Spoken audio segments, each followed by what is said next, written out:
বৈরী আবহাওয়াকে উপেক্ষা করে দ্বিতীয় দিনের মতো রাকসু নির্বাচনকে ঘিরে প্রচার প্রচারণায় ব্যস্ত প্রার্থীরা।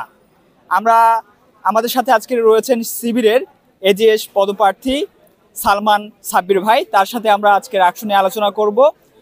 জয়ের বিষয়ে যদি আপনি আমাকে প্রশ্ন করেন তাহলে আমি বলবো যে শিক্ষার্থীরা এই ক্যাম্পাসের স্বার্থে তাদের যাদেরকে মনে করবে যে সঠিকভাবে প্রতিনিধিত্ব করতে পারছে তাদেরকে আসলে শিক্ষার্থীরা ভোট দিবে। সেই জায়গা থেকে আমি আশাবাদী শিক্ষার্থীরা হয়তোবা এজিএস পদে আমি দাঁড়িয়েছি, তারা আমাকে এখানে যোগ্য মনে করবে এবং ভোট দিবে, আমি এখন পর্যন্ত আশাবাদী। আর লেভেল প্লেইং ফিল্ডের যদি কথা বলি, এখন পর্যন্ত নির্বাচনের পরিবেশ ভালো। আমরা প্রত্যেকটি প্যানেল এবং যারা স্বতন্ত্র দাঁড়িয়েছি প্রত্যেকেই নিজ নিজ জায়গা থেকে প্রচারণা করতেছি এবং শিক্ষার্থীদের কাছ থেকে ইতিবাচক সাড়া পাচ্ছি। এবং নির্বাচন কমিশনও চেষ্টা করতেছে এই যে আমেজ, সেই আমেজটা 25 তারিখ পর্যন্ত ধরে রাখার। আমরা আশাবাদী যদি নির্বাচন কমিশন এইভাবে সুষ্ঠুভাবে নির্বাচনটা পরিচালনা করতে পারে তাহলে 25 তারিখে আমরা একটা গ্রহণযোগ্য ও সুষ্ঠু নির্বাচন দেখতে পাবো। আর ছাত্রছাত্রীদের কাছে আমাদের মেসেজ এতটুকুই যে দীর্ঘ 35 বছর পরে রাজশাহী বিশ্ববিদ্যালয়ের রাকসু নির্বাচন হচ্ছে, তারা যাদের কাছে এই দায়িত্বটা দিতে চায় বা তাদের প্রতিনিধিত্ব করতে পারবে যোগ্য ব্যক্তি আসলে যোগ্য স্থানে যাওয়া দরকার।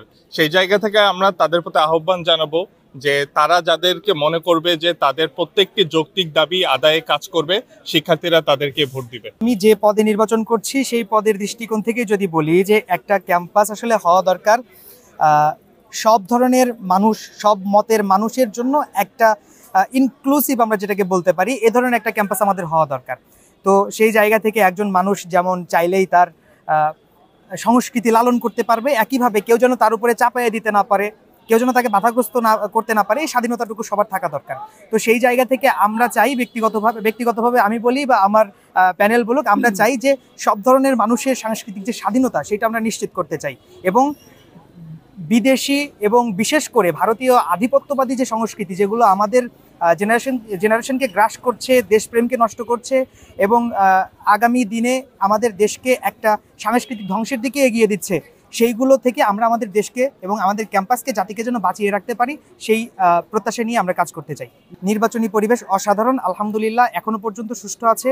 নির্বাচন কমিশনকে ধন্যবাদ জানাচ্ছি যে তারা সুষ্ঠু রাখার জন্য যথেষ্ট চেষ্টা করছেন।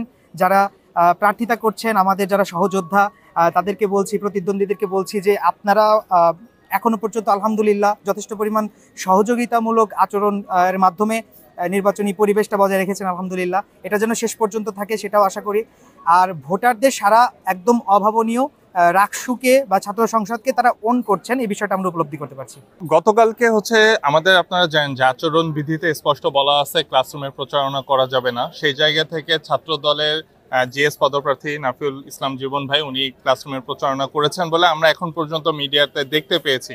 এবং এই বিষয়টা যেহেতু সাংবাদিকদের মাধ্যমে এসেছে, নির্বাচন কমিশন এটা তদন্ত করবে। যদি মনে করে যে না আসলেই আচরণবিধি লঙ্ঘন হয়েছে, তাহলে আচরণবিধি অনুযায়ী ওনার যে শাস্তি হওয়ার কথা বা যেই বিষয়টি রয়েছে সেটা নির্বাচন কমিশন দেখবে।